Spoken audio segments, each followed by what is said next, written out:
নামটো ইতিমধ্যে গম পাইছে আমাৰ যে সেৱা নামত হয়তো শেষ পৰীক্ষা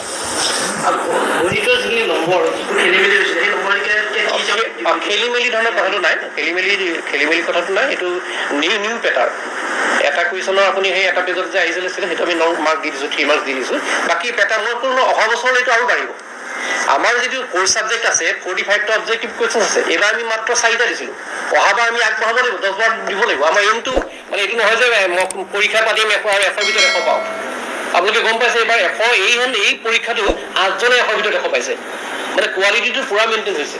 গতিকে প্ৰতিযোগিতামূলক পৰীক্ষাত অৱতীৰ্ণ হ'বলৈ হ'লে অংকত আনফেমিলিয়াৰ চিটুৱেশ্যন আনফেমিলিয়াৰ প্ৰব্লেমছ পৰীক্ষাত ছল্ভ কৰিব পৰা কোৱালিটিটো আমি গঢ়ি উঠিব লাগিব সেইখিনি আমি আগবাঢ়ি আমি 8জনে আমাক প্ৰুভ কৰিছে হয় আমি আছোঁ গতিকে সংখ্যাতকৈ মানে কোৱালিটি আমি ডেভেলপ কৰিব লাগিব কোৱান্টিটিতকৈ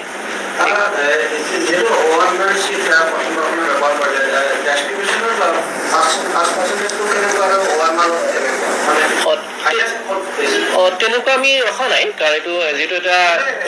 এটা এখন প্ৰশ্ন কাকতৰে অংশ দুটা বস্তু এখনেই প্ৰশ্ন কাকত তাৰে এটা অংশ যেনিবা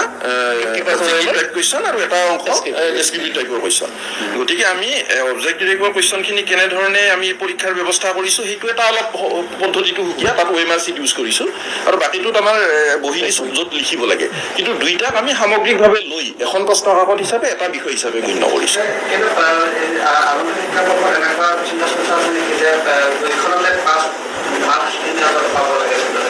হয় বোৰ্ডে এই ধৰণৰ চিন্তা চৰ্চা কৰি আছে এইটো সময়ত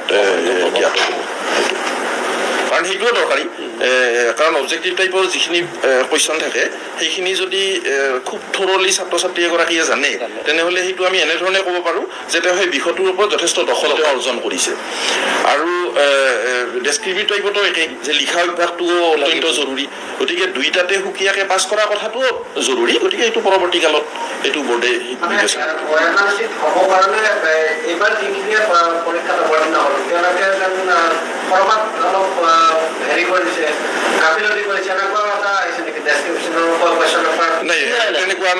তেনেকুৱা নজৰত অহা নাই কাৰণ 5%টো বাঢ়িছেহে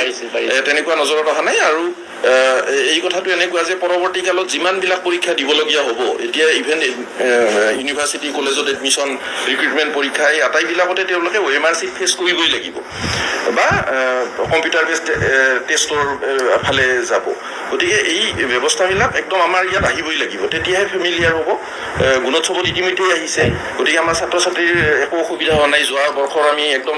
অক্টোবৰৰ পৰা আমি পুৰা পাব্লিচিটি কৰিছোঁ OMR কেনেকৈ ফিল আপ কৰিব লাগে কেনেকৈ হেৰি কৰিব লাগে গতিকে এই ব্যৱস্থাটোৱে ছাত্ৰ ছাত্ৰীক মানে কি কয় মডাৰ্ণাইজ কৰা বুলি ক'ব পাৰি যে অলপ আগবঢ়াই নিছে আৰু কোনো পৰীক্ষা কেন্দ্ৰৰ পৰা আমাৰ এনেকুৱা নষ্ট হোৱা বা কিবা হোৱা এটা ৰিপৰ্ট সেইটো একাষাৰত উত্তৰ দিব নোৱাৰি এই গোটেই কথাটো আৰু পৰীক্ষাত যদি ফেইল নকৰিলেহেঁতেন তেতিয়াতো পৰীক্ষা পাতিবই নালাগিলেহেঁতেন যদি চবেই সেইটো ষ্টেণ্ডাৰ্ডতে গ'লহেঁতেন যে 100% পাছ কৰিবই পৰীক্ষা পাতিলে পৰীক্ষা এটা যেতিয়া হয় তেতিয়া কিছু উত্তীৰ্ণ হ'ব কিছু অনুত্তীৰ্ণ হ'ব কিন্তু আমাৰ কাৰণে অত্যন্ত আশাব্যঞ্জক বতৰাটো হ'ল যে আমাৰ 5%টো বাঢ়ি গৈ আছে এইটো আমাৰ কাৰণে অত্যন্ত আশাব্যঞ্জক বতৰা আৰু মানে সেই ধৰণে এই মুহূৰ্তত এনালাইচিছ কৰা নাই ভাবোঁ চৰকাৰীৰো ভাল হ'ব আমাৰ যোৱাবাৰো যথেষ্ট ভাল ৰিজাল্ট হৈছে চৰকাৰী স্কুলবিলাকত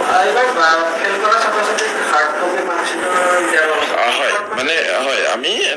একচুৱেলি তেওঁলোকৰ দুটা ব্যৱস্থা আমি ৰাখিছোঁ যে আজি এখন তেওঁলোকে ডাউনলোড কৰিবই নিজৰ মাৰ্কশ্বিটখন আৰু যিহেতু ছাত্ৰ ছাত্ৰী এইবাৰ আমাৰ চাৰ্টিফিকেট সুকীয়াকৈ নাথাকে মাৰ্কশ্বিটখনে চাৰ্টিফিকেট কাম মাৰ্কশ্বিট হ'ব গতিকে ফেইল কৰা